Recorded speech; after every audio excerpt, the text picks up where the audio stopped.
एक बार फिर से आप सभी लोगों को मेरा प्यार भरा जय मसीह की। सो आप सब लोग कैसे हैं? मैं आशा करती हूँ कि आप सब लोग अच्छे होंगे।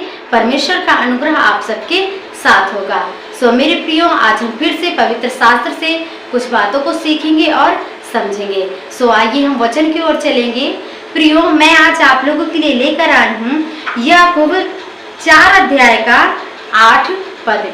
सो इसी पद में से सीखेंगे और समझेंगे। प्रियो, इस प्रकार से है, परमेश्वर के निकट आओ तो वह भी तुम्हारे निकट आएगा। हे पापियों, अपने हाथ शुद्ध करो, और हे दुचिते लोगों, अपने हृदय को पवित्र करो। Hallelujah, hallelujah. मेरे प्रियो, यहाँ पर वचन हमें यह सिखाता है कि यदि हम परमेश्वर के निकट जाएंगे तो परमेश्वर भी हमारे निकट आएगा। अब मेरे प्रियो, आप लोग सोचते होंगे कि परमेश्वर के निकट हम कैसे जाएं? हम मसीही तो हैं, हम चर्च तो जाते हैं। प्रियो, कभी कभी ऐसा होता है कि हम मसीह में तो होते हैं, परमेश्वर को तो ग्रहण कर लेते हैं, लेकिन हम प्रभु यीशु मसीह के निकट नहीं जाते। हम अपने कार्यों में व्यस्त हो जाते हैं, अपने शारीरिक जो वस्तुएं हैं उसे इकट्ठा करने में लग जाते हैं। मेरे प्रियो, प्रभु के पास हम कैसे जाएंगे?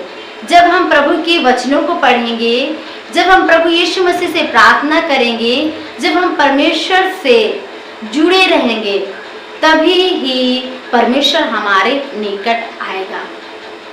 और हम सिर्फ नाम के बने रहे कि हम मसीही हैं, हम कभी प्रभु से प्रार्थना ना करें, कभी वचन को ना पढ़ें और कभी परमेश्वर की आज्ञा के अनुसार ना चलें, तो हम मसीही नहीं हो सकते और हमारे निकट परमेश्वर नहीं रहेगा।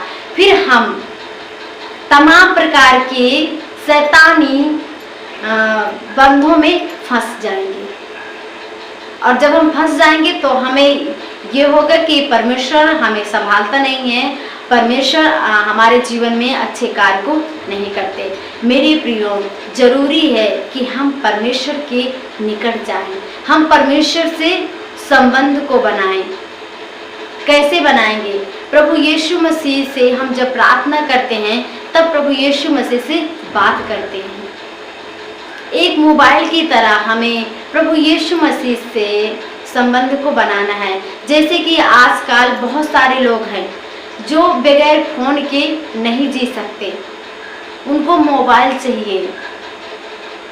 मेरे प्रियो, हमें भी ये तय कर लेना है कि प्रभु यीशु मसीह के बगैर हम नहीं जी सकते। बहुत जरूरी कि हमारे हृदय में प्रभु यीशु मसीह बसे। और ये कब होगा? जब हम प्रभु यीशु मसीह के समीप जाएंगे, प्रभु यीशु मसीह से प्रार्थना करेंगे, उसके वचनों से जुड़े रहेंगे। हम हमेशा प्रभु यीशु मसीह के उस कार्य को जो हमारे जीवन में किए हैं, उसको हम हमेशा क्या करें? गवाही देते रहें कि परमेश्वर ने मुझे हर एक समस्याओं से, हर एक की परेशानी से दिन प्रतिदिन हमें संभाला। हम हमेशा इस बात को याद करें और परमेश्वर का धन्यवाद करें। और प्रियो, इस प्रकार से है, हे पापियों, अपने हाथ को शुद्ध करो। हालेलुया। और मेरे प्रियो, वचन ये कहता है कि हे पापियों, अपने हाथों को शुद्ध करो। मेरे प्रियो, कभी कभी ऐसा होता है कि हम मसीह में तो होते हैं, लेकिन प्रभु को छोड़कर, उसके वचनों को ना ध्यान देते हुए हम अपने हाथों के द्वारा, अपने बोलने के द्वारा, अपने चाल चलन के द्वारा पाप करते हैं। इसीलिए परमेश्वर का वचन कहता है कि तुम अपने हाथों को, अपने आप को शुद्ध करो, पवित्र करो। और जब हम अपने आप को शुद्ध करेंगे, पवित्र करेंगे, तो ऑटोमेटिक प्रभु यीशु मसीह हमारे जीवन में आएंगे, हमारे हृदय में बसेंगे, क्योंकि हमारा जीवन शुद्ध और पवित्र होगा। और प्रियो, फिर इस प्रकार से वचन बताता है, हे दो चीते लोगों, अपने हृदय को पवित्र करो। Hallelujah, hallelujah. और मेरे प्रियो, परमेश्वर का वचन यह भी कहता है कि हे दुचिते लोगों, अपने हृदय को पवित्र करो। प्रियो, कभी कभी ऐसा भी होता है कि हम मसीही तो होते हैं, हम प्रभु यीशु मसीह के भवन में तो जाते हैं, लेकिन उन संसारिक परंपराओं को भी करते हैं, संसारिक कार्य को भी करते हैं, संसारिक कार्य में सहभागी हो जाते हैं।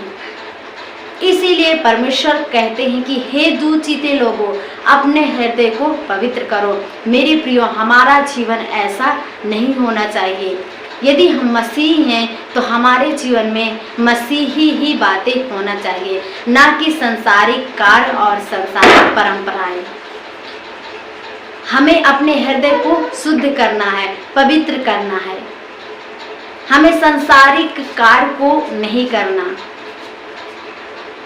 दो चित्त में जीवन को नहीं जीना, दो तरफ अपने मन को ना करें, क्योंकि ये मसीह में उचित नहीं है। मेरे प्रियो, मुझे आशा है कि आप सभी को ये वचन का प्रकाशन मिला होगा।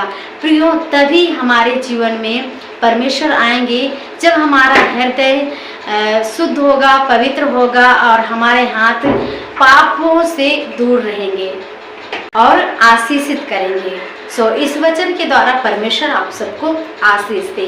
God bless you. सभी को प्यार भरा जय मसीह की।